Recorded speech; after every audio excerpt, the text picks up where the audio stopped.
right. Making Well, let's not yet. Thank you. get back ready to re-engage. We'll have, I think Jaden's on for the day for sharing. So let's have Jaden open us back up in prayer. Please.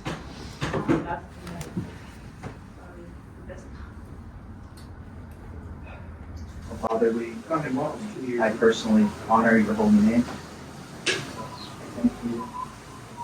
And again, every week, for the opportunity that was afforded to us during this time. I am more recently constantly amazed at how you can teach through literature and fiction specifically within this book and outside of it. And it, to me, speaks a beautiful testimony even to the power of your story and your word becoming flesh in the life of Jesus. So I thank you for the grand story that is the life of Christ. And I thank you for the ways you teach us within the stories we create as humans, as they really are a reflection of the grand author that you are. And so I thank you for Justin's heart in this class. And I thank you for the wisdom and instruction you are imparting on him and guiding us through this literature. And I pray that above all else, that what you are trying to do at this time is realized. Amen. Thank you. All right. Well, last week I did assign you some questions for thought, and so I think we'll just follow up here for a few moments. And so you were assigned two different verses to consider. But let's start with the first question. How do you contend against the world? So this is more of a personal question. What does that look like for you? Or are you supposed to contend? What does it mean to contend?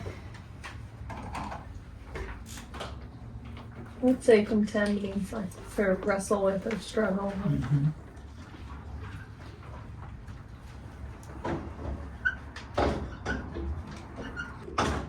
Any takers? I'd imagine you guys all come in contact with the world. Is that fair to say? Mm-hmm.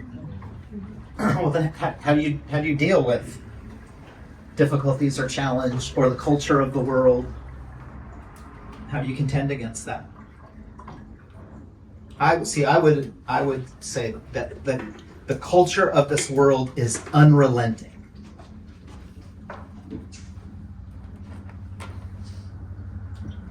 And if we're to be a set apart people, then that means we are set apart from something, which is the world. So any thoughts?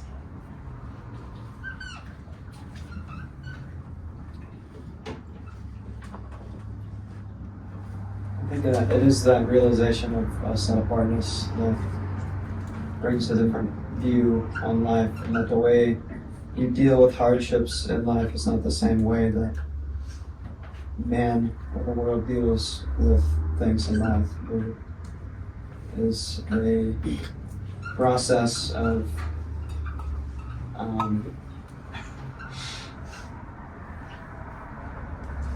communication and faith to something that is greater than the world. Mm-hmm. And it's easy to forget at times, and it's easy to kind of be taken over by the ways of the world, but I think once you live for something that is not of the world and worldly, in the way you contend with things in life, or the world itself is different, because the mere recognition that there is the world and there is something else is contending with the world. And I think how I deal with that, it does depend on what I'm going through. I think an underlying principle of that is that I did not go to things of the world to contend with the world. I go to something that is not of the world and to contend against it. Yeah, I think kind of like Elijah's alluding to, the way to contend against the world is not to contend against the world, but to set your eyes on something greater, like he was saying. Have your focus on the Lord and His ways, and see how the world fade away in the background. In the verses you assigned, in Jude, keep being compassionate to those who still have doubts, and snatch others out of the fire to save them, and be merciful over to them, but always couple your mercy with the fear of God. I think, at least in my own mind, I won't speak for anybody else, but it is very easy to think of the world as people and places. I know that's often what my mind goes to, right? But the way I have begun to see it recently is it's actually not people and it's not places. It's a spirit that is within all of us. And, there are those who live their life more in accordance with that spirit than others. I won't deny that at all. But when you stop seeing it as, those people are a part of the world, and those people are not a part of the world, but that, in a way, I don't know, I feel like it's very easy to otherify people when you view them as part of the world. Yeah. Instead of seeing us really as we all are, created as sons.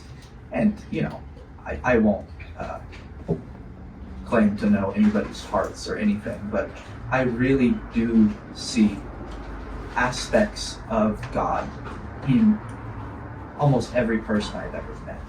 And I think that some people can be very aware of those things and be prideful about them, and others are completely unaware. And it actually makes it all the more beautiful that those aspects shine so brightly within them, despite them, at least in their own heart, being so lost. And I don't know, I think for me, it really inspired me as well, because when I first came into this, coming out of the world myself, I struggled because I felt like I was betraying the people that I loved in a way. And so seeing it not as to contend against the world is not to contend against the people. It is to contend against that spirit that holds them captive. Yeah. And that to me is a giant encouragement. And not to say that it's some sort of evangelistic, I'm going, you know what I mean? Like it's my duty to save them or something like that. But to be able to view it in that way, to not otherify or think of people as an enemy in that way, even if sometimes that's how they present themselves to us. I don't know. It really, to me, aligns with how God has spoken to me and how He has personally brought me out of the world in a very beautiful way. Yeah, good.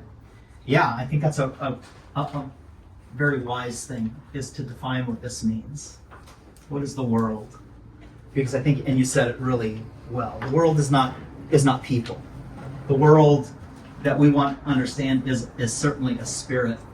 Sam Solon actually talks about this at length in his elementary teachings, but it is this idea of cosmos with a K. You can spell it with a C as well, cosmos. But there's a way of life. There's a cultural way of living that is separate and apart from the culture of God's house.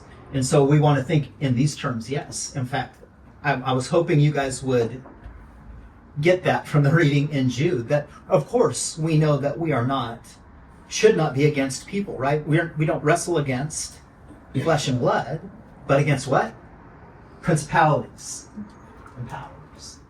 But we do have to contend against that kind of mindset that, right, is trying to infiltrate. And as I said before, we live increasingly in a culture where, you guys, more than any other point in history, and in increasing measure when we think about AI and some of those things, where information is right at your fingertips. You don't even have to really put much energy or effort into finding things out. Whereas even in my generation growing up, I remember life before the internet. I remember, America Online. We had to hear the screeching little noises to get connected to the computer, and you couldn't be on the computer if somebody was on the phone. Back when we were searching out information, we had to go to the library. Or if you were an affluent family, your family might have a whole set of Encyclopedia Britannicas. Like that was, and that was like the height of civilization there, as far as understanding or perceiving the world. You go back not even, a little over 100 years ago, we have people that were still exploring geographically what the world is and the hidden nuances of different things within culture, like what were people doing in foreign places. And so the whole concept of like the modern understanding of things come to us so easily that in some ways can be so easily influenced, right? And that's a big word, influence. Right? You have people that are professional influencers in the modern culture. And what is their job to do? What does an influencer do? Influence. Yeah. And what are they trying to influence you of? Their perspective. Their perspective. Their perspective on life, the things that you should buy, the places you should go, all of the things, right? And what they're appealing to is this concept of like, this is the ideal. If you don't, right, it's FOMO, fear of missing out. They play on that pretty strongly, right? If you don't have this thing, or if you don't go this place, or if you don't whatever, right, fill in the blank there, right? That somehow you're not quite living the way that you ought. And so we really have to, and Jude in fact talks about this, we really have to have kind of a plan in our mind, right? To how are we going to again, oppose this way of thinking or this mindset, right? And as we all know, if you don't have a plan, you're pretty susceptible then, because it's pretty clear that the enemy at least has a plan to influence you, right? Satan was in fact probably the first influencer in this sense, right? In the Garden of Eden when he is whispering what? Lies. And so we certainly see that there are ways that we go about it. And so I would encourage you to continue to think along these lines of, how do I deal with it? Because one thing that's happened historically within the context of the church is actually born out of the way that Rome that Rome contended against the world. How did Rome contend against the world? Because Rome had a version of the world, which was the way that Rome would define the world is those who need to be conquered. So there was the Roman way, which was the right way, and there were those who are yet to be conquered. And that was their mindset, right? They would expand their territory in a way that was all about dominance and power and bringing then those other cultures. We see this in the book, right? As they're struggling with this idea or this concept of who is now overseeing Judea. This representative from Rome is being brought, the Roman way is being brought to bear upon the people of God in that time, in that season. How are they supposed to contend? And we see a little bit of this alluded to in these last two chapters of the second book, where Judah Ben-Hur begins to have this mindset of I'm going to overcome this Roman way, and the way that I'm going to do that is I'm going to actually enlist in their military, learn all about the military from them, and then I'm going to what? Use the military against them. So this is the way that he sets his mind or heart to understand how am I going to come into contention or opposition. But see, that attitude or mindset, is that born out of a perspective from the people of God or God's heart? Or is that an attitude that's born out of a Roman way of thinking? See, again, Masala is really helpful to us in the way that the Roman mind works, right? War is everything. And so even in this idea, if we get this concept of contention wrong, we will think of contention in the sense of, now we are at odds with people. And I'll tell you, as somebody who lived predominantly in the world, my biggest hindrance from coming into the church was all of the judgment that the people in the church gave. And this was from a sincere person who was trying to overcome all of the garbage of their life that had no cultural context for the good things that the people in the church were enjoying. I had no context for that. And so whenever I would flub up or not quite get it initially, it would be met with, by some, not all, but some really strict judgments. And kind of like I could feel the eye rolls because I didn't understand. I can remember the times where I shared in Bible studies, just trying to figure it out, and I didn't say it in the right way or the right words. But there was what? Judgment. Well, this has long been something that has been passed down through the way that the church has operated. We see this in the Great Crusades, this mindset of evangelicalism being really about conquering the wrong-mindedness of other people. And this is where the danger comes in. We do substitute the cosmos, what we're really after, principalities and powers, and what we do is we actually label the world as people. Now, let's do the follow-up question here. How did Jesus contend against Rome or the world?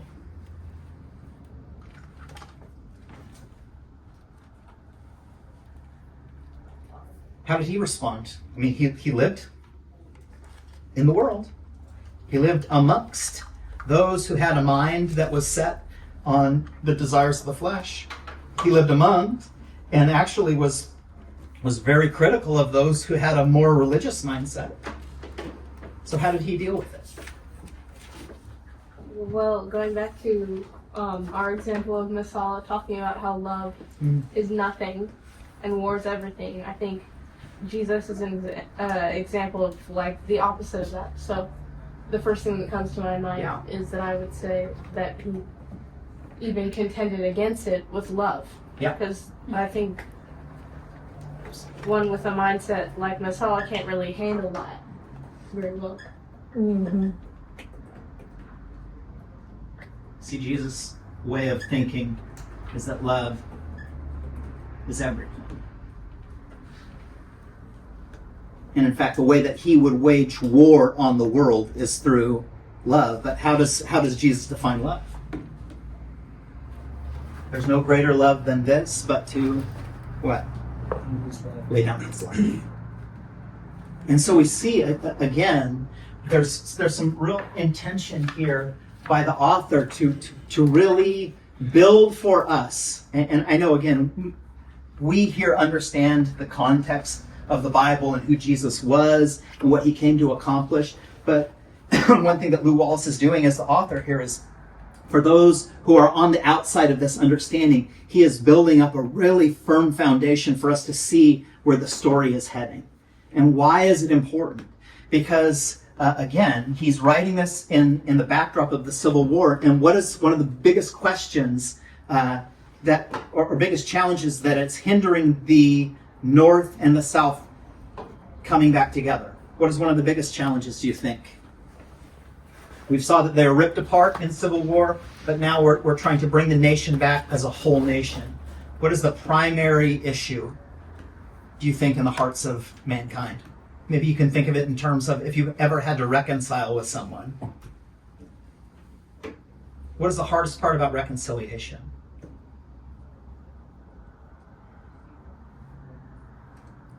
Is it pride?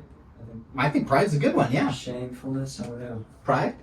I mean, how many of you have ever dealt with that, where you were wrong or you were wronged and you didn't, it was hard for you to go back and admit it because your pride got in the way?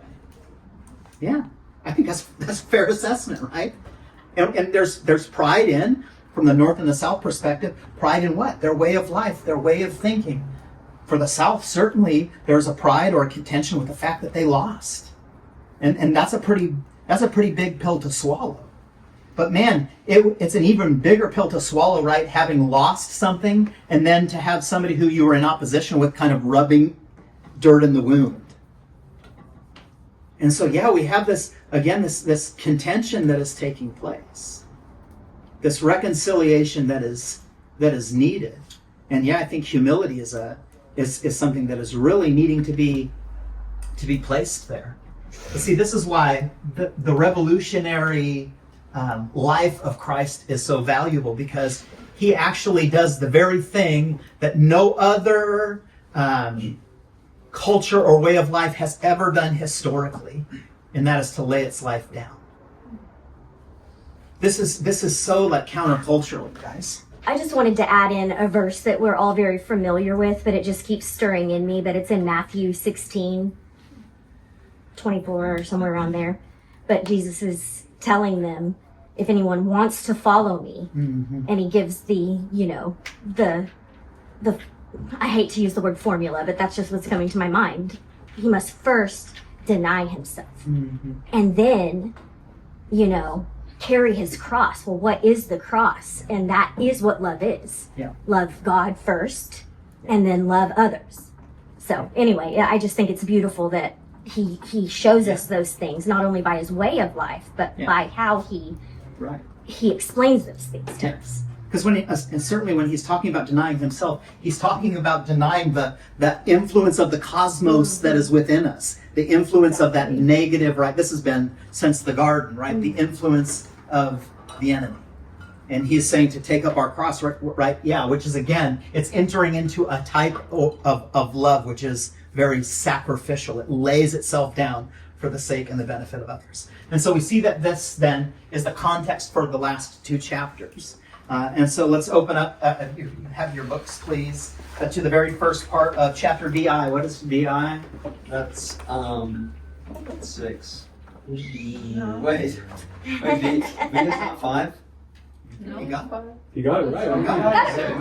Everybody else was saying it wasn't right. 6. Yeah, ID is for DIC. All right. I was X is 10. All right. It says this: the good man, like the bad, must die. And so again, the author is giving us a real big telltale to what he's wanting to end this book on.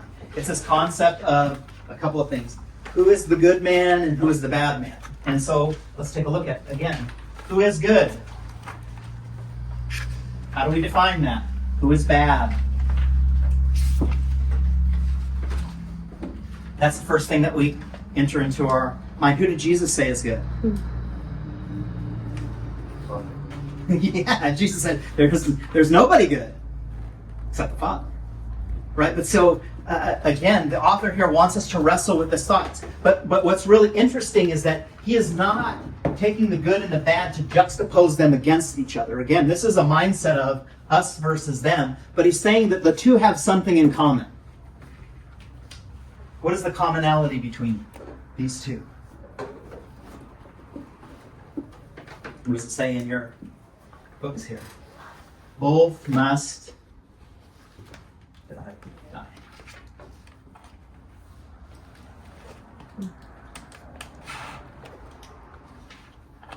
Both must die. We know that, right? That's a no-brainer. Everyone must die. But what is he alluding to here? Is he merely just talking about a physical death? Or is there something that always looms, again, in the background about good versus bad?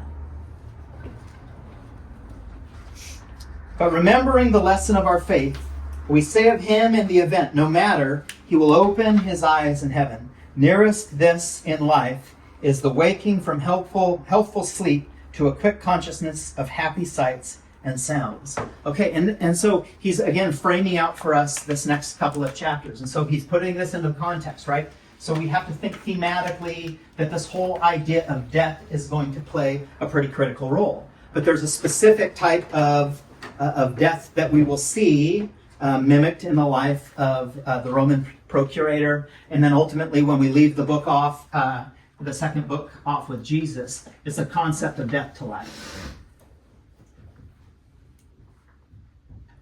Death and life. Right? And so in this sense, we have a measure of culpability or choice in determining the deaths that we experience. To be opposed to the ways of God and the things of God and the person of God is to choose what kind of death.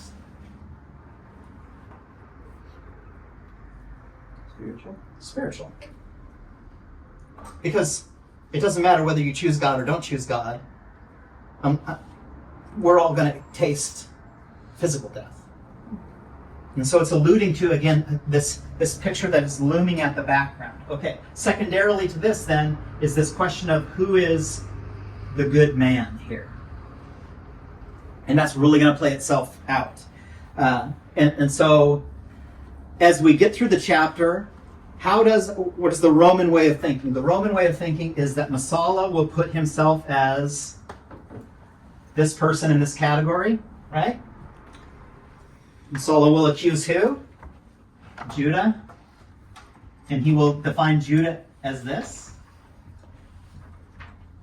Let me ask you, is Judah Ben-Hur guilty of something?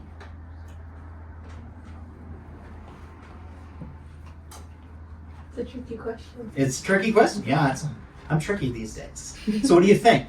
Tricky question and all. Is he guilty? Or is he innocent? We're all guilty. I don't think he's going to stop. That's the secret third answer, where we answer a question that wasn't asked.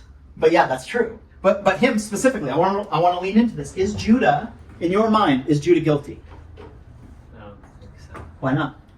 This was an accident. This was an accident. So, is it acceptable to have those kind of accidents? Maybe it was what was meant to happen. Okay. Who thinks he is guilty? Anyone think he is guilty? Okay. Why would he be guilty? I think it's less in the context of him being guilty in the like whether you want to Rome's idea of what makes him guilty and therefore why Rome punishes him is not, in my opinion, why narratively he is guilty. I think he is guilty in the sense because he is aspiring towards a certain way of life. He is not at that standard, and this is not necessarily he's being punished by Rome because Rome thinks he is guilty, but this is, and I wouldn't even necessarily use, well, I guess you could still use the word guilty, but I would say that this is, in a way, a discipline to bring him where he ought to be. Okay. Which I do think he's deserving of. Okay. Good. So this is intentional on the author's part, because this is going to be something that he's going to lean into really, really heavily about how do we see Judah and the events of what is about to take place within the context of the accident. But there's not just Messala who will define himself as good. There's another Roman character that looms pretty large that would be defined as somebody who is good. Who is that?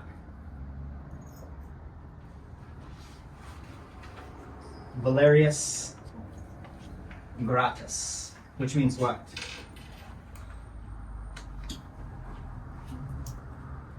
Anyone know?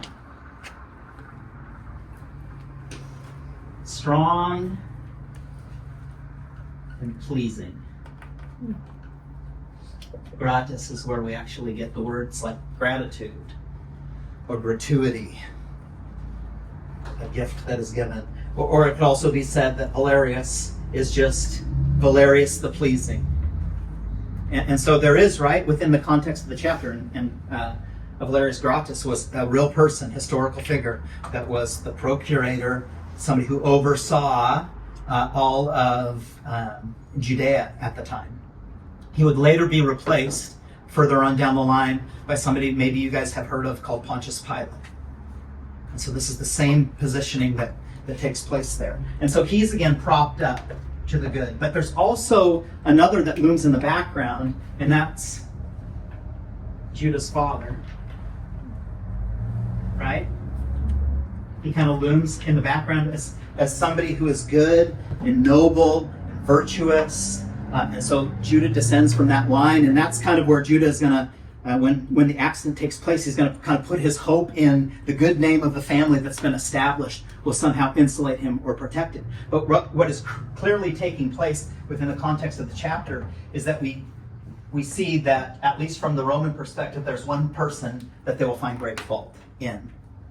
Now, paragraph 2, it says this: when Judah awoke. The author here is giving for us an indication of something that is meant that happens in the natural, but it is a type and a shadow of what will take place within Judah's life here, which is an awakening.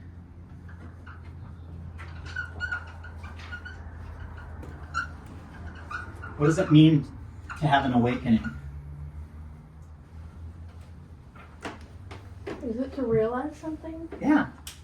to come into a new way of thinking, to be made alive again, right? To not be in sleep or in slumber, right? Because of course, to be in slumber or to be sleeping, is that a positive? No, in this light it's a negative. And so we see this again juxtaposed with what? The song that is sung, wake not, but hear me, love, adrift on slumber sea, thy spirit call to list to me, wake not, but hear me, love, a gift from sleep, the restful king, all happy dreams I bring, wake not, but hear me, love, of all the world of dreams 'tis thine, this once to choose the most divine, so choose and sleep, my love, but ne'er again in choice be free, unless thou dreamst of me. And so again, that's not just randomly placed in there. It's juxtaposing this idea or concept of an awakening and coming into a new understanding. But then when the accident happens, right, and by this point in the story we don't know it yet, but now we know it because we've read it, there's kind of this etherealness to this conversation. And there's the separating out between this fantasy world in dreamlike slumber and the real world or the real awakening that comes to take place. And so when the accident happens, what is Judah hoping for when it happens? Almost immediately, he is wishing he was still asleep, still disconnected from the reality that is about to happen. And so this is one of the things that I might bring some conjecture to. Maybe Judah is guilty in the sense that while it might have been an accident, and that's what's implied, right, by the slipping of the thing, the shingle onto the head, but what was the attitude or mindset that he had? I am going to become like the Romans so that I might use that against the Romans. So certainly within his heart and his mind, he was guilty of what? Violating the very thing that he is meant to stand for, right? If Messiah is meant to be the one who is held up as war is everything and love is nothing, then Judah's character in the early chapters is presented to be one who stands in opposition to that way. But does Judah's actions here, preceding the accident, does the actions and intentions of his heart line up with what he says he believes? Well, no. And this is the slippery slope, right? And so we can say in one sense, yeah, it was just an accident. But how well does that go over? I mean, you guys all grew up with siblings, yeah? How many of you ever hurt your sibling on accident? How many of you, like, that was like an easy, well, it was just an accident, and your parents like, well, since it was an accident, perfectly okay. How many of you are the sneaky type that if you knew you could get away with accidentally hurting your sibling, you might give them a little accidental elbow from time to time? A little extra oomph. Yeah, a little, right, a little something, something. Well, if you have brothers, you probably are more like that, right? That. And so accidents, right? Well, I mean, I'm a parent, and I know I've used that. I'm also a sibling and grew up a lot, and I knew accidents weren't like justification for whatever kind of behavior. And so, man, yeah, we have all of this now stuff that is coming into light and convoluted. And so, from our perspective, we would probably say that Masala needs to be orange was not a good choice over here, and that Valerius Gratus probably not a good representation. And so that just leaves us with Judah's father, which we just have to kind of take Judah's word for, that he represented something more pure. Is Judah coming under the mindset or the way of his father? No. And see, again, this is where that concept we talked about our identity being given to us by the Father is so critical. And so we see that the separation from Judah and his earthly father has got him at best in this position of wavering. He's unstable. James will talk about how there's a man who doubts and he becomes unstable in all his ways. He's like the wave of a sea driven and tossed by the wind. And let that man not think that he can accomplish anything, right? Because there's not a stability there. All right, let's move forward now to, actually, let's open our Bibles real quick to John 11, verses 47 through 50. There's a character named Caiaphas. Does anyone know who Caiaphas is?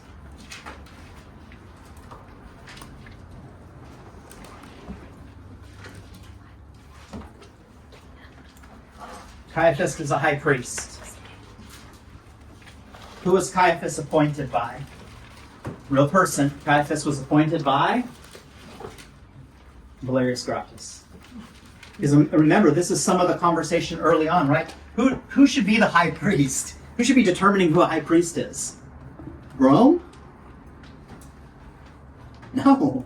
That should not be the way it ought to operate within God's people. And yet they've been put under this authority or this power. And Caiaphas is a type. He's certainly Hebrew, but he also has this mindset that is really heavily influenced by Rome. And he uses the manipulation and the machinations of Rome to establish his own authority. We'll see that throughout Scripture. So Caiaphas, the high priest, is supposed to represent who? God's people. The high priest is meant to operate in a certain way. But who do we know, biblically speaking, in particular when we read through Hebrews, who is the high priest? Jesus is our high priest. So again, let's juxtapose the work of God here. He's using the high priest to say something that the high priest, Caiaphas, in this context, doesn't even fully understand what he's saying. And he's saying it for kind of some political expediency to have it make sense and rally the people, but he's actually then speaks prophetically. And so when we go through the scripture, it's a lot like, do you guys remember the story in the Old Testament with Balaam and Balaam's donkey? And how he was sent out to curse God's people, but the only thing that could come out of his mouth was a blessing. Well, this is exactly what's taking place within the context of Caiaphas. Caiaphas is not necessarily really concerned with the purposes of God as much as he's concerned with the purposes of his own position, his own authority, his own power. He's very zealous for his own cause. It says, therefore, the chief priests and Pharisees convened a council and were saying, what are we doing? For this man, Jesus, is performing many signs. If we let him go on like this, all men will believe in him, and the Romans will come and take away both our place and our nation. And so this is what they were fearing. They were fearing that Jesus is going to cause a stir because Jesus and his way of life is in opposition to who primarily are they worried about? Rome. That's what their concern is, that Jesus is upsetting Rome. And that upsets Caiaphas' way of life. But one of them, Caiaphas, who was high priest that year, said to them, you know nothing at all, nor do you take into account that it is expedient for you that one man die for the people, and that the whole nation not perish. Now, he did not say this on his own initiative, but being high priest that year, he prophesied that Jesus was going to die for the nation. See, Caiaphas was opposed to the very thing that he was prophesying. And yet, what was God doing through the person and the life of Christ? He was bringing redemption to his people. But how? Again, how was he bringing redemption? See, the life of Jesus tells us that love is everything and that war is nothing. Contending, in competition, trying to outdo one another is not the way that we should be about. In fact, Paul will say in Romans, the only thing that you want to try to outdo one another is outdo in honor, in love, in respect. And it's not a competition of one-upmanship. The point of that is what, of course, like who can be first to lay their life down? To have that mindset within them. Okay, so all of this, again, you guys, is the backdrop here.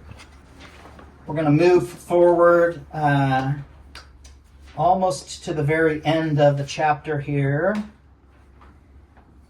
And it will say, now the lad heard of the custom borrowed from a habit of the first Caesar by which chief commanders, to indicate their rank, appeared in public with only a laurel vine upon their heads. Do you guys know what a laurel vine is? So we want to think of like a circular, like crown. And we have all of these laurel leaves. Who was the laurel leaf given to?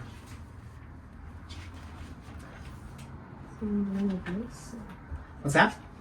Isn't it someone who won a race? Yeah. We actually see this. This is the first thing that's given to those who would win in the Olympics. That was before there were medals. There were crowns, the crown of victory. And so when we actually talk about things in biblical imagery, we talk about the crown of life and all of these things, they would have imagined this kind of like laurel leaf placed on you. If you did a really good job, like you were really good at living the crown of life, you were victorious. Again, we want to see that this is the picture that is being presented. What has Valerius Gratus done to deserve such a position? Is it because of his actions? Or is it because he is stamped with the authority of Rome? So what is a good man? Is a good man just a good man because somebody says they're a good man? Or is a good man defined by his actions and his way of life? Right? Again, we know all of these things, but Lou Walsh, again, here for us, is really strongly wanting to put into opposition the way of the cosmos, the world, and the ways of God. And he wants to highlight for us why the Roman way of thinking is wrong, but why, as well, Judah Ben-Hur needs to have an awakening, but not the kind of awakening he wants. See, he wants the awakening of Rome goes down, right?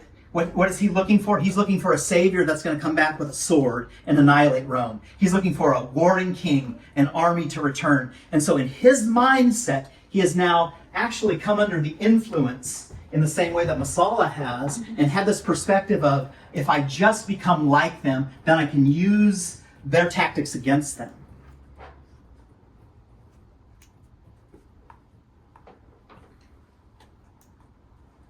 By that sign, he knew of this officer, Valerius Gratus, the new procurator of Judea. And so they were parading him around for what reason? To basically say, look here, here's the good person. Here's the one you look to. Here's the authority. This is your salvation. And so there's, of course, a lot of like tumult going on in Judea, because those who are devout in God's house were kind of opposed to this, right? And why were they opposed to it? Because really what he represents, again, is the power of Rome and the occupation of Rome. Next page.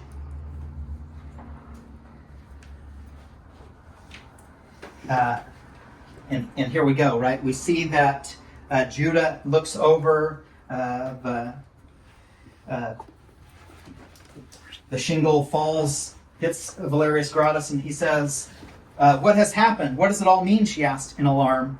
I have killed the Roman governor. The tile fell upon him, right? And so, again, he's thinking in context of, right, everyone must die. Well, that's a truth, but why is he panicked then? If everyone's got to die, why is he panicked? If that's just a natural course of life. Was he concerned, do you think, at that point? Was Judah Ben-Hur concerned more with the death of Valerius Gratus? Was that his primary concern? What was his primary concern? What was going to happen to his life? His life. Yeah.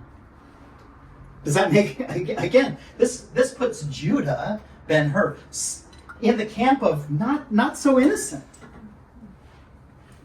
Now, I'm not going to say that I would not have that same feeling. I'm not so foolish to say that if it was me, I would come out. I did it. Well, no, there's, again, it is meant to be this inner struggle, right? And this is why, again, the author uses this ploy here of accidentally dropping it.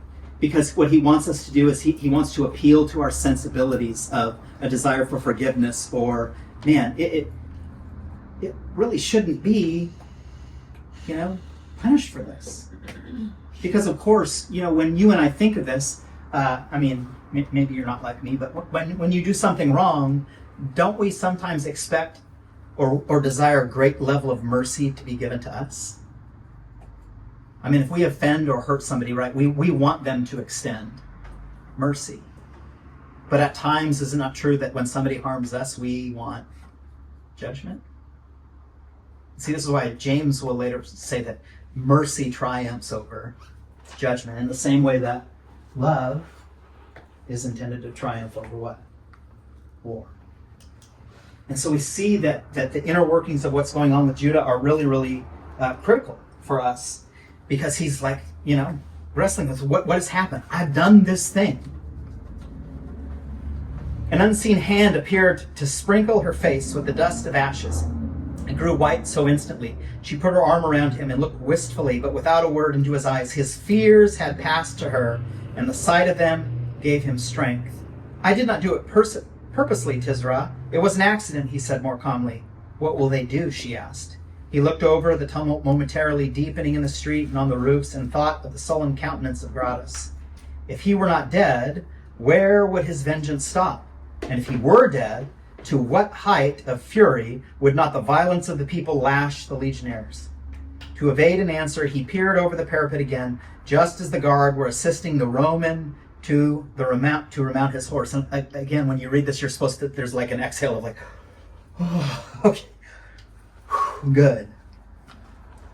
But not so good, right? What would have been, do you think, the Roman answer had the procurator died?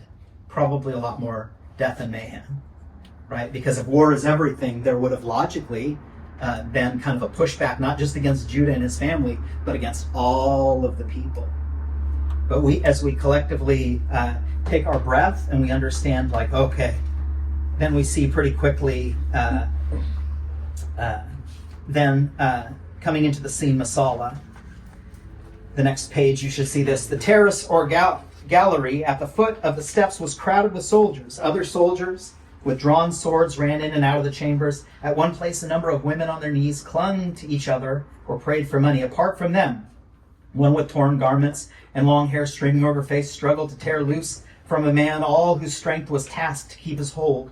Her cries were shrillest of all, cutting through the clamor. They had risen distinguishably to the roof. To her, Judah sprang. His steps were long and swift, almost a winged flight. Mother, mother, he shouted. Okay, so again, putting ourselves in this position, right? We see really quickly that it is not going well. And Judah rightfully is going to defend his mom, right? Because it, of course, was not her actions that led to this. And yet that really is irrelevant to the Roman perspective, right? Even in this accident, it has consequences, not just for himself, but for his family.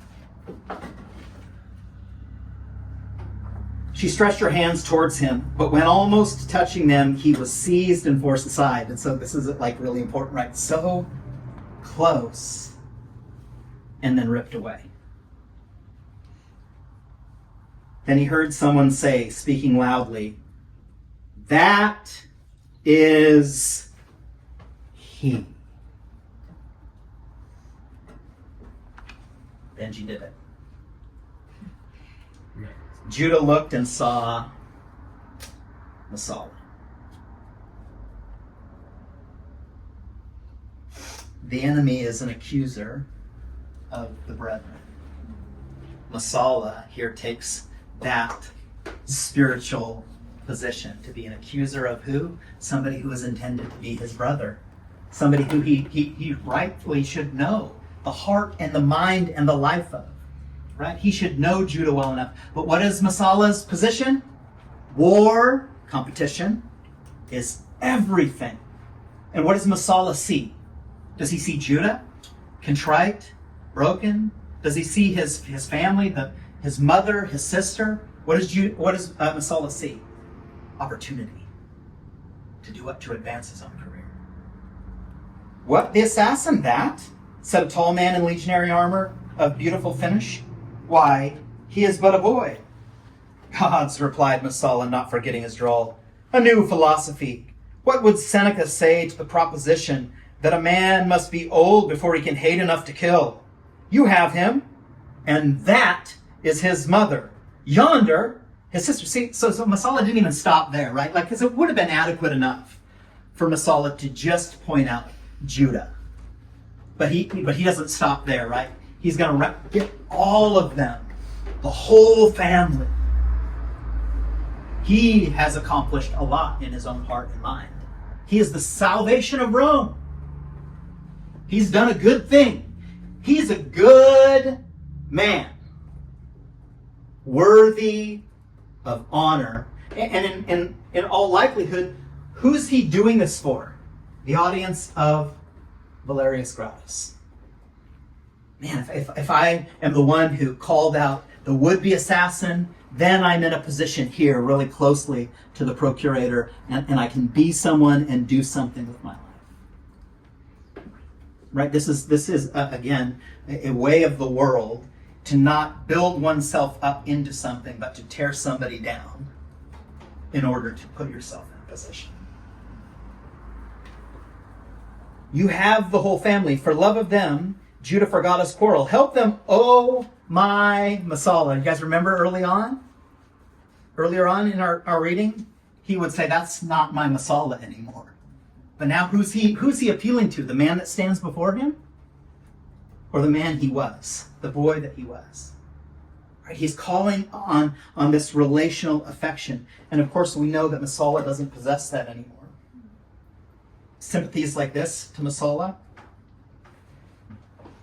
those are outdated models of things.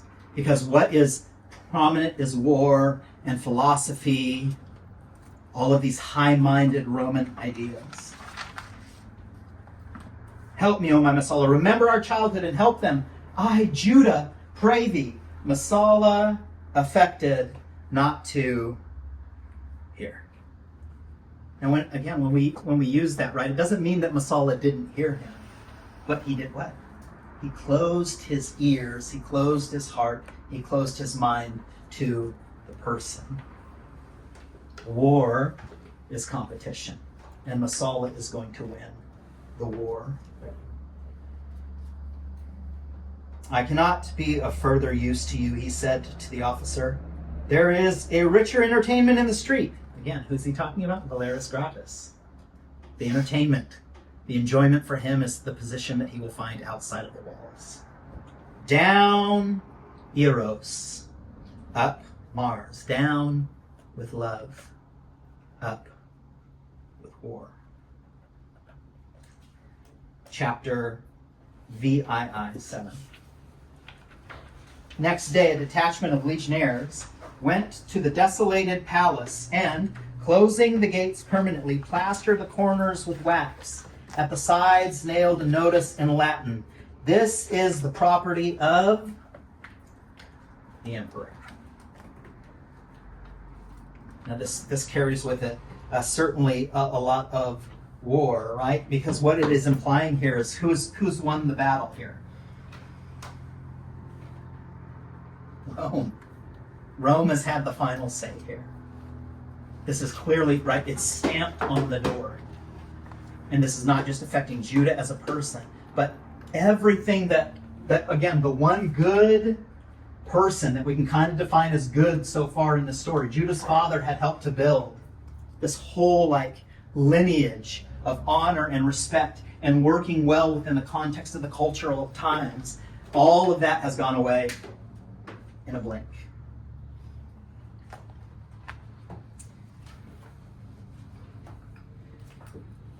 All right, second to last, like the last big chunk of paragraph, it says, thereupon a youth.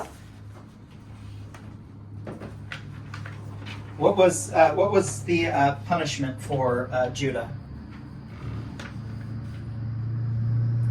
For almost killing, for the would-be assassin, what was his punishment to be? Was it death? How many of you say yes, it's death? How many of you say no, it's not? Okay, it is death. And I'll tell you why. Death. Right? That's the ultimate penalty. But underneath that, there would have been the ships, right? The galleys. And what is the galleys? What was the likely outcome of somebody who was in the galleys? Right. But what kind of death would they die?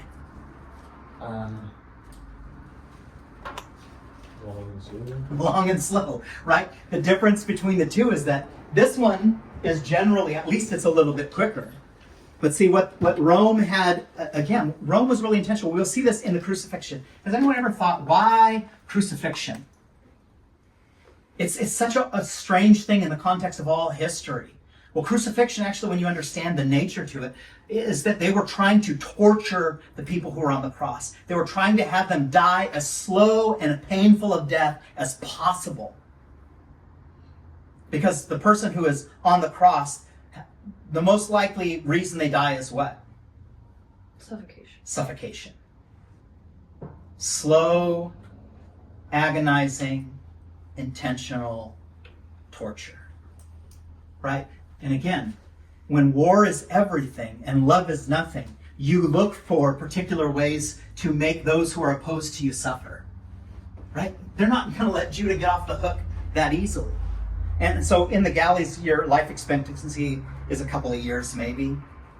But it's a slow death sentence. Why? Because you get sick, there's a lot of disease, starvation and dehydration is like a super common thing, right? Because they're not like really trying to take really, really good care. They'll take fairly good care of you, but they're not concerned if you die. Why? Because there's always somebody to replace you.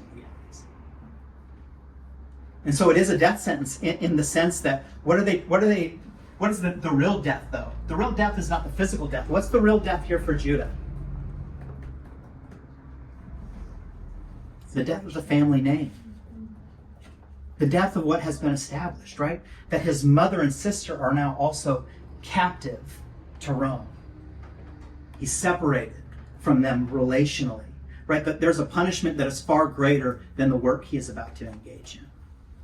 And so at this point in time, we see that as he's being led away, right? He's already probably suffering a little bit from dehydration and hunger, and they haven't treated him really well. Thereupon a youth who came up with Joseph, but had stood behind him, unobserved, laid down an axe he had been carrying, and going to the great stone standing by the well, took from it a pitcher of water. The action was so quiet that before the guard could interfere, he had been disposed to do so. He was stooping over the prisoner, offering him drink. Now this alludes to, again, what Jesus will do in the biblical narrative, is that he will provide what kind of water? Living. How is this played out? In subtle ways. And so I will ask this again, who is the good man in the story? Well, Jesus is meant to now put a capstone on this. And what makes him good is that he is following the will of his heavenly Father. He is in operation. And notice the way that he is contending with the world. He is contending with the way of Roman thinking, not by attacking Rome directly, but by serving God's purpose through even giving a cup of water. It's right. It's in this subtle way of life that he practices. The hand laid kindly upon his shoulder awoke the unfortunate Judah. Okay, so the author has done kind of sandwiched this together. We started that second to last chapter with Judah awakening. We start here with him being offered the water, and what happens? He wakes up. And Judah is going to now experience, right, this life that he didn't choose for himself, but he is now swept up into. And this is the sovereign plan, of course, as we know, the sovereign plan of God that will interject in his life in the precise moment. When Judah was about ready to make a decision to go become a Roman, to attack the Romans, God is allowing him to walk down a different path. The question we have to ask ourselves is will Judah change? Will he grow? Will he mature? The hand that laid kindly upon his shoulder awoke the unfortunate Judah, and looking up, he saw a face he never forgot, the face of a boy about his own age, shaded by locks of yellowish, bright chestnut hair, a face lighted by dark blue eyes, at the time so soft, so appealing, so full of love and holy purpose, that they had all the power of command and will. The spirit of the Jew hardened, though it was by days and nights of suffering, and so embittered by wrong that its dream of revenge. Now, again, where the author is placing this picture of stay in a dreamlike sense or wake up, Judah wants to be in this dreamlike mentality of what now?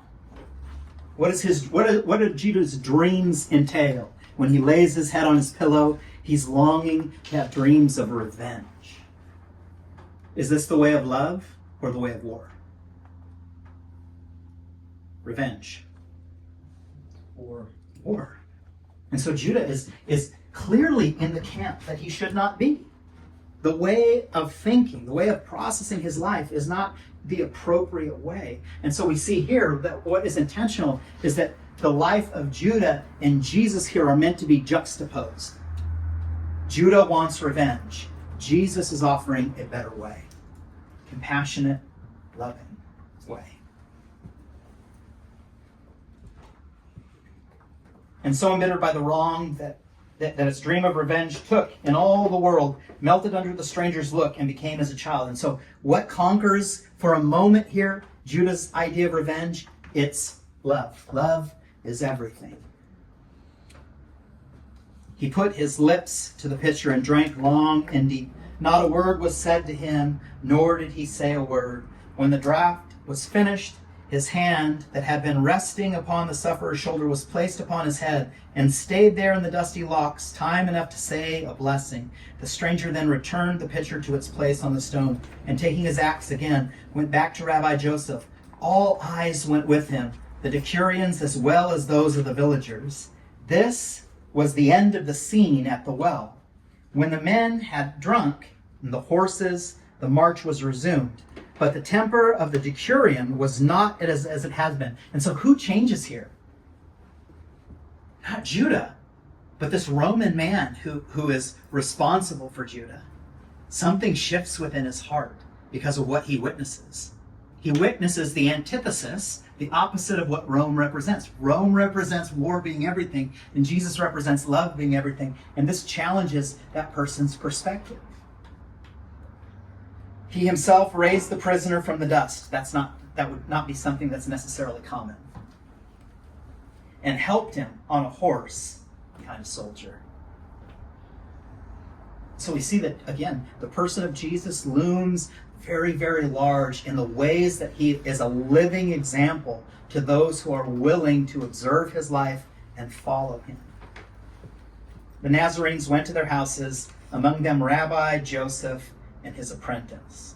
And so, for the first time, which that's a pretty big clue, what does that mean to us? For the first time, there's going to be more, right? This is a very hopeful thing. And it's meant to be hopeful. It's meant to leave you on this part of the book before you enter into the next one to say, oh, there's something else that's taking place. And if you didn't know it yet, it's the first time that Judah and the son of Mary.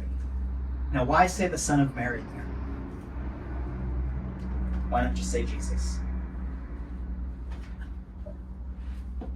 Mary's an established character. Right. He's already established what all of this in the first book, the whole design or the idea behind the whole first book was leading up to the birth of this person who is now more advanced in age. And so it is saying that this narrative that he is telling us is not really about Judah Ben-Hur at all. It will use his life to tell a greater story, but it's about this person who at this moment we know is just the son of Mary. Now again, if you know the biblical text, you know who that person is. But the author here is not giving us the context of Jesus as somebody separate and apart from his parent on earth, the son of Mary. Now again, this is also meant to mimic Judah's own life, because Judah has lost whom? His father. And so Judah, it would be talked about being the son, a lot of his mother. That would be how he identified himself. And so even in the language that the author is using, he wants to play upon this sensibility, right? That Jesus is not too unlike who Judah could become, could be. And then that leaves that question again. It's pretty open-ended, right? There's going to be this interaction that takes place, but what Judah needs in the context of an awakening is what? What is Judah's awakening going to be? The identity given to him by who? By the Father.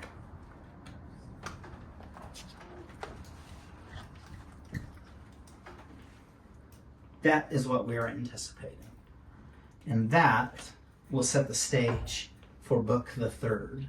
And so hopefully as you guys are getting into it, you're beginning to see, again, how the author wants us to track through the narrative here. And what is actually going on. Because in some parts, Judah is going to get his wish. He's going to come under the Roman way of living and life. The question is will that be a hindrance to him?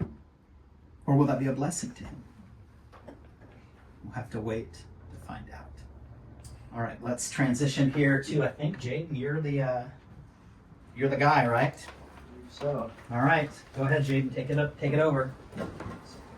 you can stand up on stage, please.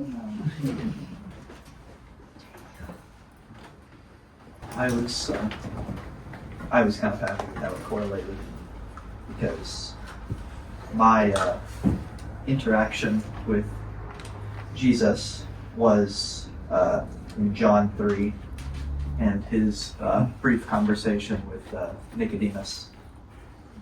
And I am aware when it was brought up in the elementary teachings that there is significance in that conversation in regards to being reborn.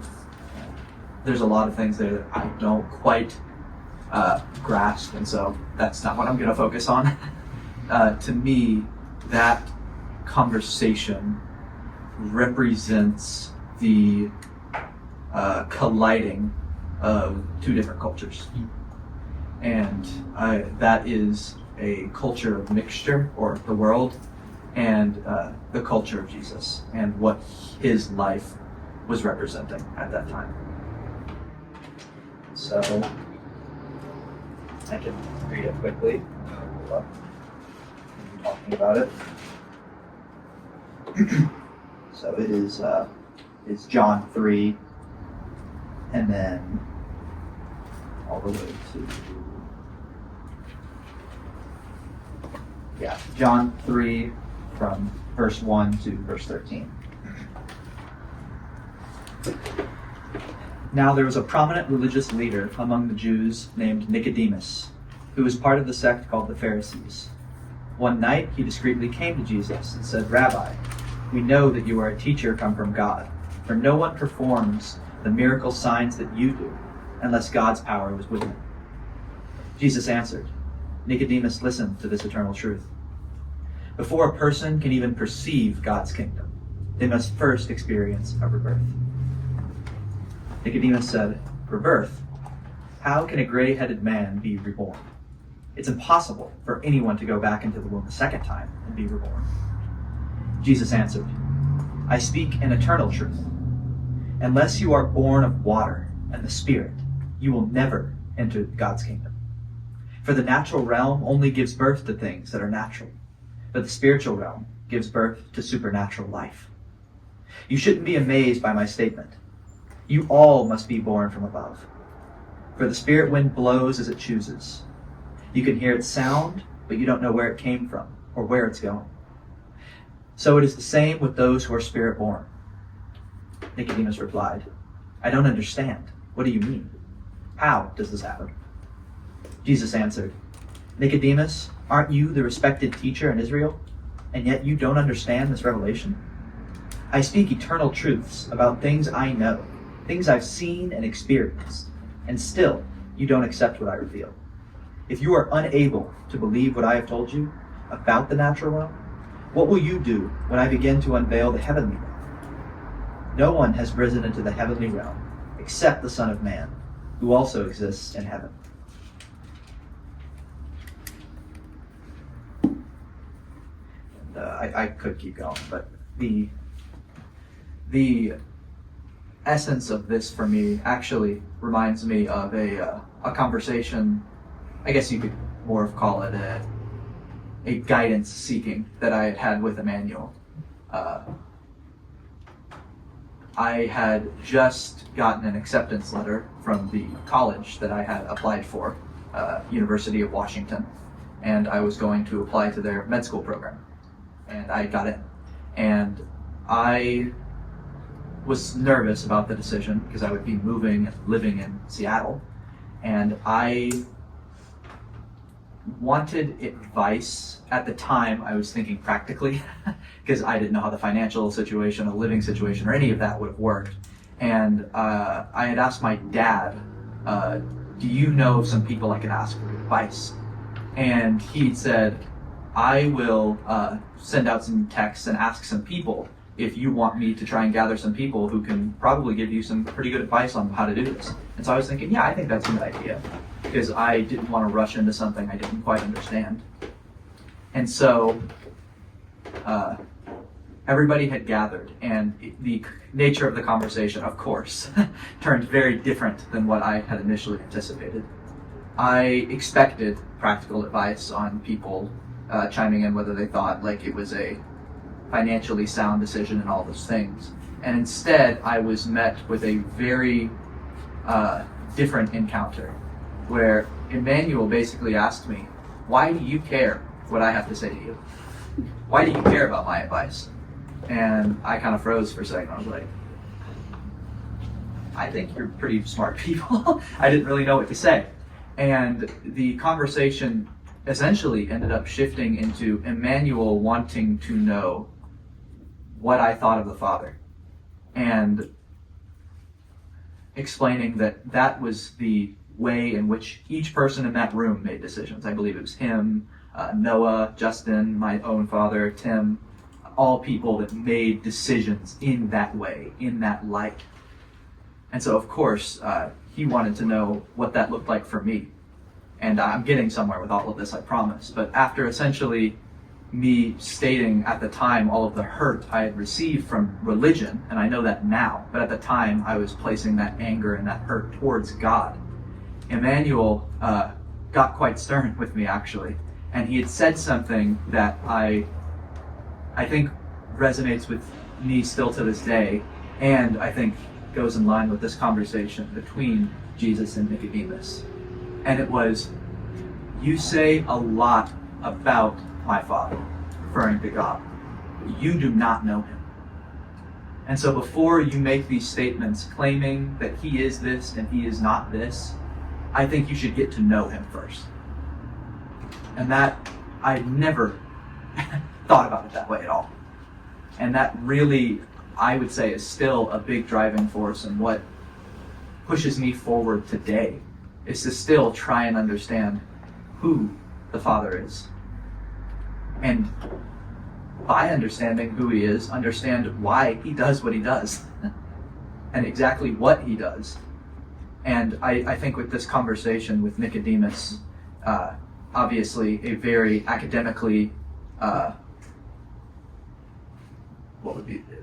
informed individual, a Pharisee in the church, lots of head knowledge on the Bible, I'm sure lots of rhetoric he has memorized.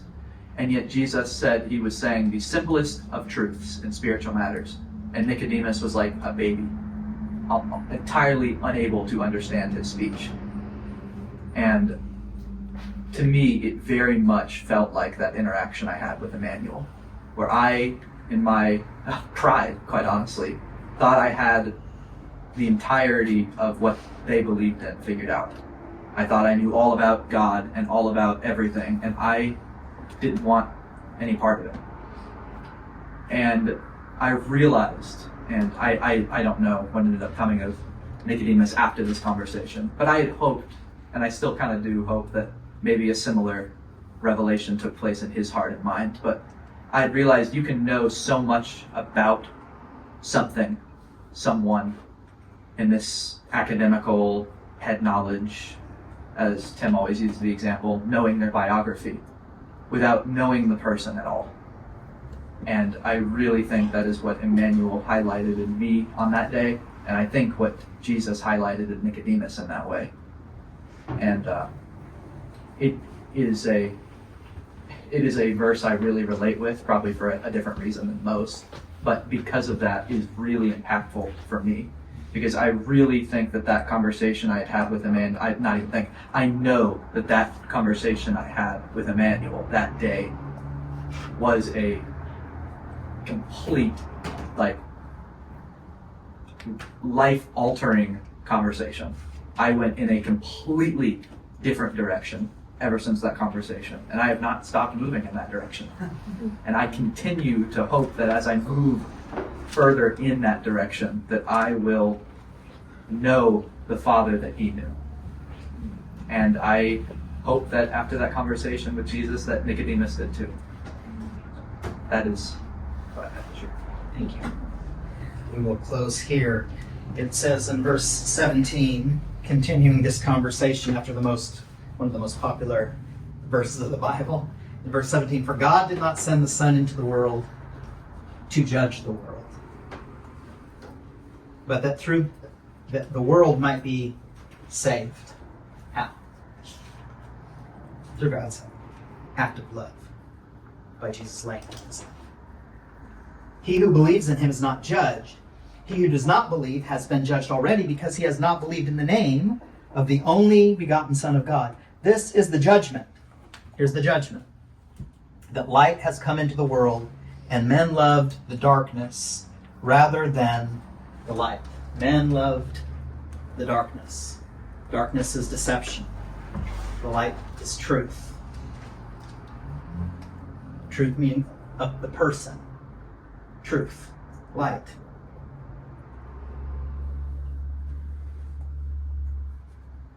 And men loved the darkness rather than the light, for their deeds were evil. For everyone who does evil hates the light and does not come to the light for fear that his deeds will be exposed. But he who practices the truth comes to the light. This will be the question. Will Judah awaken? Will he come to the light? Will he wake up? So that his deeds may be manifested as have been wrought in God. And we will close there. Who's on for next week?